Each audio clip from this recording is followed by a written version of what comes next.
ስግጥ ፍምስ የሚለው ሐሳብና ሊዘጋጅ የታሰበው ሀገር አቀፍ ጉዞ ከፍተኛ ተቃውሞ እንደገጠመው ተሰምቷል። ምሁራኑም ዝምታቸውን ሰብረዋል። ቲክቶከር አዶናይ ይዞት ብቅ ያለው ስግጥ ፍምስ የሚል እሳቤ ትውልዱን በአሉታዊ መንገድ የሚያጀግን አደገኛ ሐሳብ ነው የሚሉ አስተያየቶች ከያቅጣጫው ሲሰነዘሩም ቆይተዋል። ይህን አስመልክቶም በትናንትናው ዕለት ስለ ጉዳዩ ምላሽ የሰጠው አዶናይ ያልተጠበቀ መልእክት አቅርቧል። ስግጥ የሚለውን ቃል የሰጠኝ በውስጥ የሚያስቀምጠው እግዚአብሔር ነው ማለት አነጋጋሪ ነገር ሲናገር ቃሉ ብዙ ስራዎችን እያሳጣኝ ብሎም ህይወቴ ላይ ችግር እየፈጠረ ነው ብሏል። በቅርቡ ከአዲስ አበባ ተነስቶ ወደ ክልል ከተሞች በመዘዋወር ወጣቱ አዶናይን አሪያ በማድረግ ማንንም ሳይሰማ ሰው ምን ይለኛል የሚል ፍርሃቱንም አስወግዶ እንዲሰግጥ ከዛም በስግጥና ውጤት ታዋቂ እንዲሆን የታሰበ መላ ኢትዮጵያን የሚያካልል ጉዞ ሊዘጋጅ መሆኑም ተሰምቷል። ይህንንም ቱር የሚያዘጋጀው ከቀናት በፊት ቲክቶከር አዶናይን ብራንድ አምባሳደር አድርጎ የሾመው አፍሮ ሀብ ኢትዮጵያ መሆኑ ሲነገር በሀገር አቀፍ ደረጃ በተዘጋጀው ቱር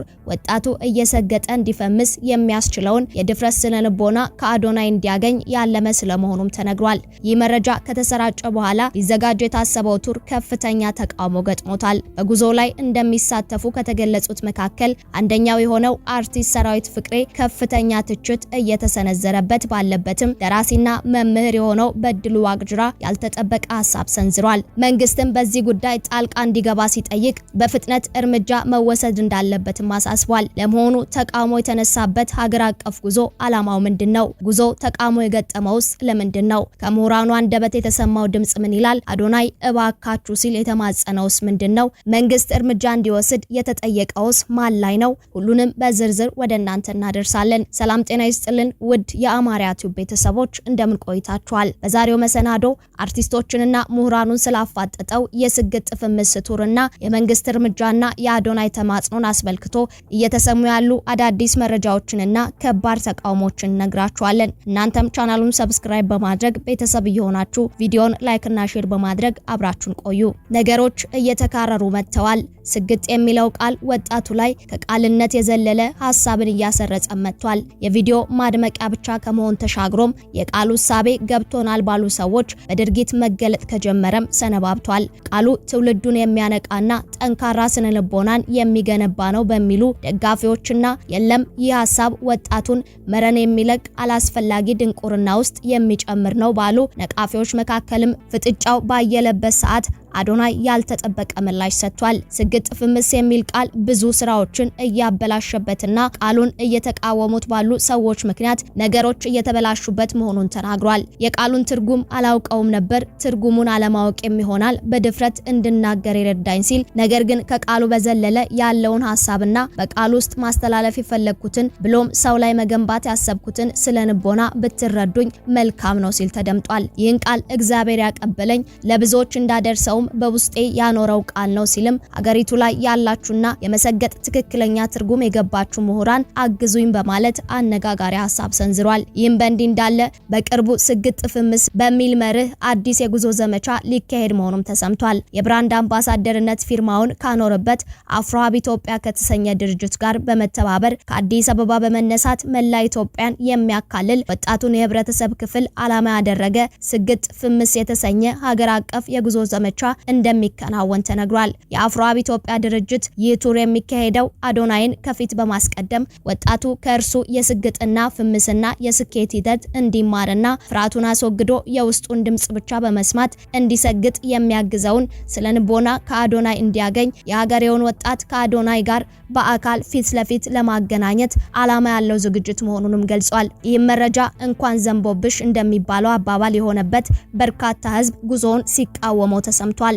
አዶናይ በተንቀሳቃሽ ምስል በሚያጋራቸው ማንንም እንዳትሰሙ ደድቡ፣ ሰግጡ፣ እንዲህ ስትሆኑ ነው ስኬታማ የምትሆኑት የሚል ሐሳብን ያዘሉ ቪዲዮዎች ምክንያት ወጣቱ ከማህበረሰብ እሴት ያፈነገጡ ለህይወቱ የማይበጁ ድርጊቶችን ሲከውን እየታየ ባለበት ይባስ መላ ኢትዮጵያን የሚያካልል ስግጥ ፍምስ የተሰኘ ቱር ትውልድ እንዳያስብ የሚያደርግ እንዳይማርም የሚያሰንፍ እሳቤን በማስረጽ ወጣቱን ወዳልሆነ አቅጣጫ የሚያስጉዝ በመሆኑ የሚመለከተው አካል እርምጃ መውሰድ እንደሚገባው እየተጠየቀም ይገኛል። በጉዞ ከሚሳተፉ ሰዎች መካከል አርቲስት ሰራዊት ፍቅሬ አንዱ መሆኑ መሰማቱ ደግሞ የስግጥ ፍምስ እሳቤና ጉዞ ላይ እየተቃወሙ ከሚገኙ በርካታ ሰዎች ትችት እንዲሰነዘርበትም እያደረገ ነው። እንደ ታላቅ ባለሙያነቱና በዘርፉ ውስጥ ብዙ እንደሰራ ሰው ይህ ሐሳብን በመቃወም ወጣቱን ወደሚጠቅመው መንገድ መምራት ሲገባው እንዴት ተሳታፊ ሆኖ ይገኛል ያሉ ሰዎች ሲተቹት ታይቷል። በዚህ ጉዳይ ላይም ቴዎድሮስ ተክለአረጋይ ሰራዊት ፍቅሬ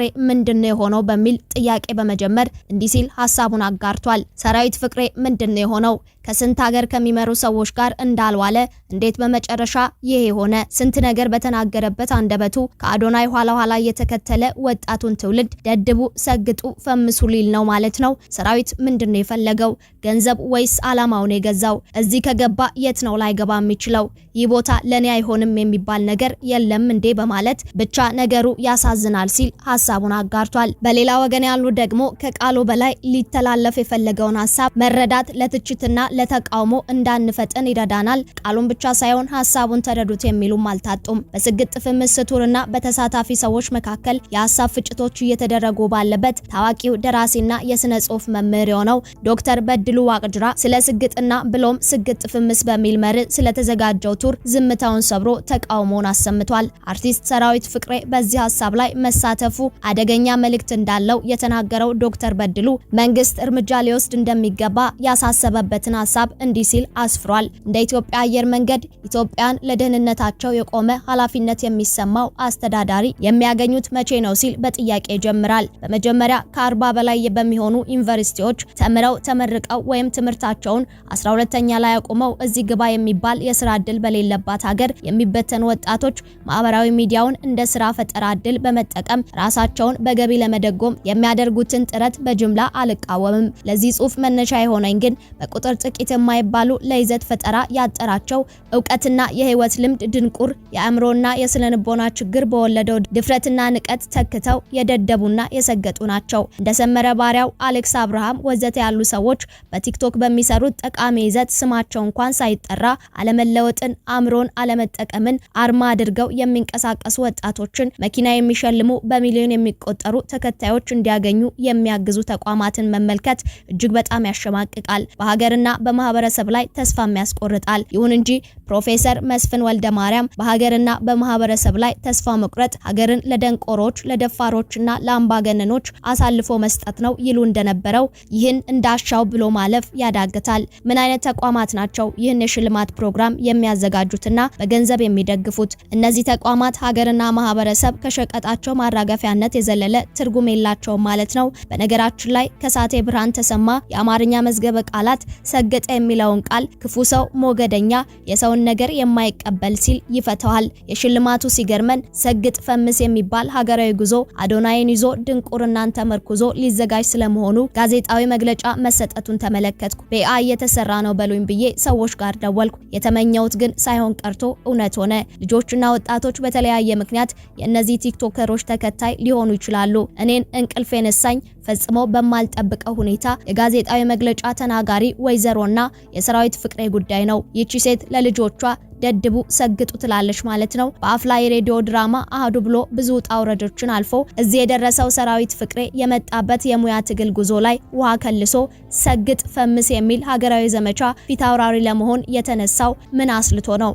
ለመሆኑ ሰራዊት የዚህ አካል መሆኑ ለልጆቻችን የሚያስተላልፈው መልእክት እዚህ የደረስኩት ደድቤ ሰግጬ ነው የሚል እንደሆነ ያውቃል ሲል በመጠየቅም ሐሳቡን ይቀጥላል። ዶክተር በድሉ ዋቅጅራ የትምህርት ስርዓታችን ማጥ ውስጥ ነው። በሙስና ተጨማልቀናል።